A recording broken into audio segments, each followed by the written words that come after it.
আসসালামু আলাইকুম। চেম্বার থেকে এসে রান্না করতে চলে আসছি।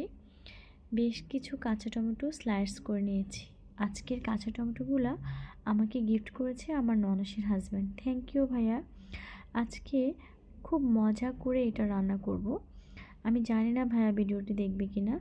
তো যাই হোক, ফ্রাই প্যানে কিছু তেল দিয়ে একটু চিংড়ি ভেজে এক পাশ করে নিয়েছি। পেঁয়াজ কুচি, কাঁচামরিচ, একটা রসুন কুচি, একটু কালো গোলমরিচের গুঁড়া নিয়ে দেন একটু লবণ, একটুখানি হলুদের গুঁড়া দিয়ে বেশ কিছুক্ষণ কষিয়ে নেব। দেখে বুঝতে পারবেন। আর যেহেতু চিংড়ির মধ্যে হলুদ আছে তাই আমি হলুদ অল্প ইউজ করেছি। আজকে রান্না কোনো রকম পানি ইউজ করব না।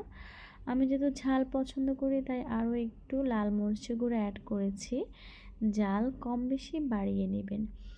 তো আমার চিংড়িগুলা একটু ভুনা ভুনা হয়ে গেছে। ইচ্ছে করতেছে চিংড়িগুলা এখনই খেয়ে ফেলি। আমার চিংড়ি তো ভীষণ পছন্দ। যাই হোক, আমি অর্ধেকেরও বেশি চিংড়ি উঠিয়ে নিয়েছি। এখন বাকি চিংড়ির মধ্যে আমি কেটে রাখা কাঁচা টমেটোগুলো দিয়ে দিচ্ছি। রান্নায় কোনো রকম পানি ইউজ করব না। বেশ কিছুক্ষণ ঢাকনা দিয়ে কুক করেছি। টমেটো থেকে অনেক পানি বের হয়ে গেছে, দেখেই বুঝতে পারবেন। কাঁচা টমেটোটা আমি ম্যাক্সিমাম সময় ডিম দিয়ে ভুনা করি। আমার পেজে ডিম দিয়ে কাঁচা টমেটোর একটা রেসিপি আছে, চাইলে দেখে নিতে পারেন। তো আমি পানি শুকিয়ে যাওয়া পর্যন্ত এটাকে কুক করে নিয়েছি।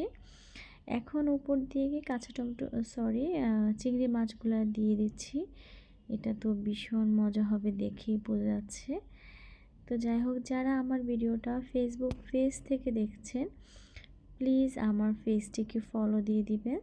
আর যারা আমার ইউটিউব চ্যানেল থেকে ভিডিওটি দেখছেন তারা আমার চ্যানেলটিকে সাবস্ক্রাইব করে দিবেন। আল্লাহ হাফেজ, bye bye, tata and take care.